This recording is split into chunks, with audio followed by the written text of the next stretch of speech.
beloveds. It's so great to be back, and I have a special guest with me. Her name is Abigail Lee, and name's going to change soon, though. But anyway, I she is actually my niece, and we walked through many years together. And I just thought it would be great to have her on to share her story and her testimony. The Beloved Unveiled is about unveiling the heart of the Father and how He pursues us, and his longing for us to know Him and who He is and His plans for us, which are glorious and is for all of eternity. And so, and we can live that on this earth, in a way with Him that will change our lives and transform us into being, His children. So I'm so glad you're here, Abigail. Thank you. Glad to be here. Yeah. And I thought first we start tell a little bit about your background and kind of, similar stories in some aspects, but not really. But I mean, like as far as the enemy's attacks and trying to destroy our lives and destroy who we are and our ability to thrive in life, right? Which she goes after wholeheartedly, especially when we're young. So it starts when we're kids and then kind of come up. But anyway, I thought you could share because you kind of hit rock bottom at one point and how God kind of brought you back out. And so I'll let you share your story. Okay. Well, I grew up in a broken home. My dad wasn't around at all. He was a truck driver at first, but then had some medical issues come up and then was not working for a long time, but then just wasn't at the house either. Struggled with a porn addiction that found out was generational. Yeah. And I know that well. Yeah. It's my brother. Yes. So there you go. So, I mean, not seeing really much consistency in my life at all. We moved around a lot when I was little and then finally moved to Texas, and we moved in with the Borsalinos here and was able to finally see something that represented a family unit wanting to really work on generational curses and just break these chains that had really been over our family's life for years. And that was during the time when we had just come out of our healing and God had restored Dan and our marriage and working with our kids and all that stuff too. Yeah. Yeah. So we kind of, we came in at a very good time. Yeah. I mean, that's when, Rosebuds has started up too. And I mean, just the impact that Rosebuds had on my life at such a young age, just being discipled by multiple generations within that unit, that community that we had. I mean, really just made an impact on, how I perceive things, later in life, and just those seeds that were planted right there, obviously didn't make the best decisions, after that. There's still a lot of walking it out and growing and maturing in life, because because we were when there's so trauma, young it still too. makes an impact. Yeah, absolutely. Yeah. Yes. The seeds were planted. Yes. Absolutely. I don't know. We moved around a lot, and I definitely got caught up in the wrong scene. I chose the wrong friends to hang out with when we had moved to Seattle, and I think that's where my my drug scene had started, was when we were in Seattle, Washington. I was also raped when I was there, and there was a lot of dysfunction within my family. My mom had gotten remarried to a gentleman, and they had a child together. My youngest sister, Gabriella, who's absolutely wonderful and amazing. But there was still a lot of brokenness in our family, even up there. But we moved back to Texas, and so when you talk about the drug scene up there, so what kind of drugs? I started smoking pot. I was taking over-the-counter pills. Like that's when Quercetin, the triple C's, were really popular, and we would do stuff like that. I started drinking. I didn't do any hard drugs though until we moved back to Texas, and then got into another scene there. When we moved back to Texas, that's when I got into coke and meth and. But then I got pregnant at 18 or 17. So had Caleb, but then things just, you think that a child is going to change things for you. But at the age of 18, you're really just a newborn adult. is Yeah. all you are. Yeah. You're not grown in any sort of way, shape, or form. And your brain's not fully developed. Not at Yeah. all. Yeah. Not at Yeah. all. And so bringing another child into this world Mhm. on top of, also the insane amount of hurt and trauma that happened as a child myself, Mhm. I was not ready Mhm. to bring a child into this world. And so there was a lot of decisions that I made that were not for him, that were very, very selfish.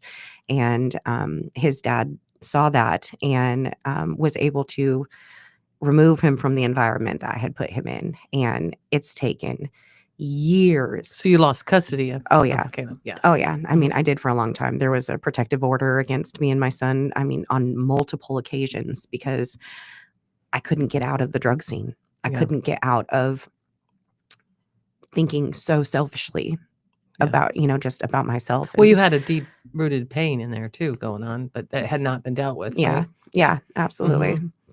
Mhm.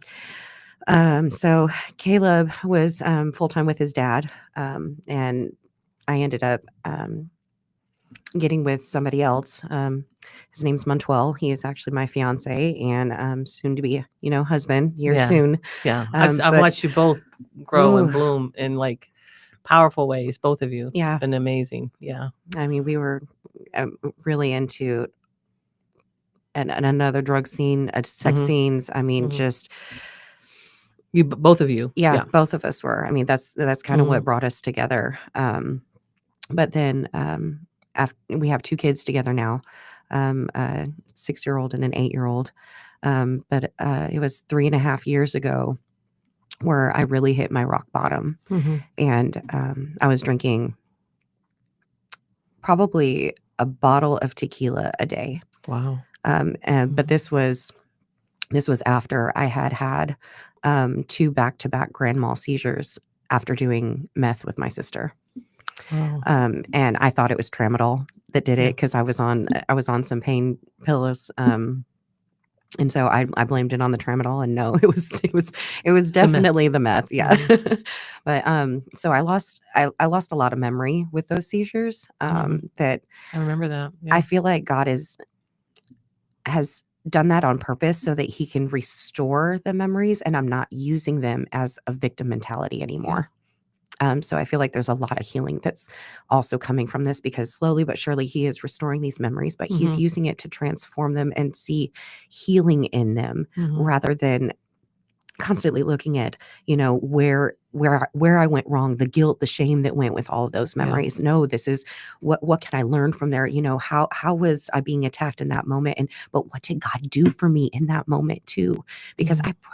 I prayed for years Mhm. to be where I am now and to be where I was even a year ago. Mhm. And it's just amazing what he's done in my life just through people being there, people Mhm. speaking life to me, Mhm. and just the opportunities that I've had to be involved in. I mean, my rock bottom was March of 2022, I believe it was. And I ended up going to rehab. Mhm. I called Leanna, Yeah. and she told me, she was like, Abby, I think you need to check yourself in. Yeah. And I was on my knees and I was just praying for God to give me direction. But he gave it to me, and he gave me exactly who to call and who was going to Mhm. speak truth and life into me Mhm. that was going to get me through this moment.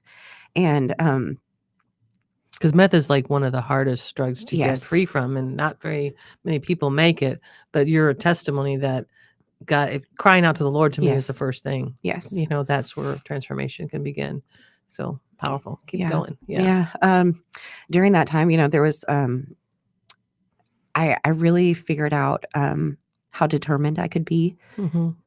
but also how much I needed to rely on someone that was not myself. Mhm. Like the constant making sure I was leaning into God for help. And through rehab, when I went through rehab, they really focused on AA, Yeah. but I saw so much more in it than that. And once you get out of it and Mhm.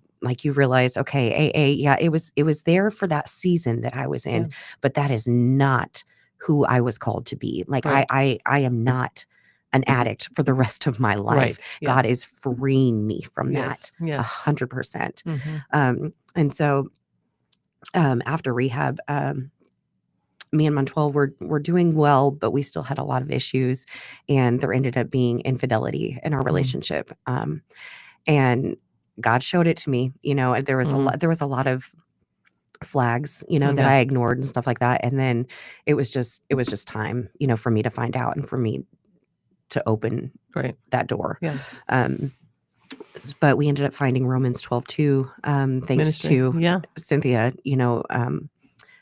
and her connection with Romans 12:2, which is, Which is my connection. Yeah. But yes, listeners know that, yeah, Romans 12:2 is a great men's ministry, but they've also now added on a women's portion of it. Mhm. yes, and that women's portion is something that I've really gotten involved in, and has completely transformed my Yeah. life just from the different work that we're doing, different books that we do, Mhm. studies that we do, and just having that community of women behind me that have either been through what I've gone through or currently going through what I've gone through, but are still in search for the same healing, Mhm. and we have the same foundation with us. I mean, it's just been absolutely phenomenal. I mean, from working on my codependency issues that have Mhm. just been years of Mhm. generation. I mean, cursing, like all of the Yeah. people pleasing. It's Yeah. it's absolutely horrendous. But then Yeah. also there was one that we did on our identity in Christ. Mhm. I'm a speaker to the nations and a Mhm. generational curse Yeah. breaker. And like, thank you, Lord. And he's told me that for years, Yeah. for years. And just now stepping into it, I'm 37 this year, and I feel like I've just begun my life. Yeah. It's just But beginning new, and we're yeah. gonna run out of time here, but I wanted to just hearing your excitement, you can see the passion and the excitement of you, like, of what God's done in your life, Mhm. and I definitely need to have you back and share more, and, it's just for anybody out there who has been struggling or not even seeing redemption or Mhm. the restoration of family dynamics, and that God is able to do that when we surrender Yes. to Him and when we cry out to Him. And I think that's the beginning of new things to come. Yeah. So I'm grateful you were here, Abigail. Thank you so much for being here. And thank you all for listening. You can reach out to me at Beloved Unveiled at protonmail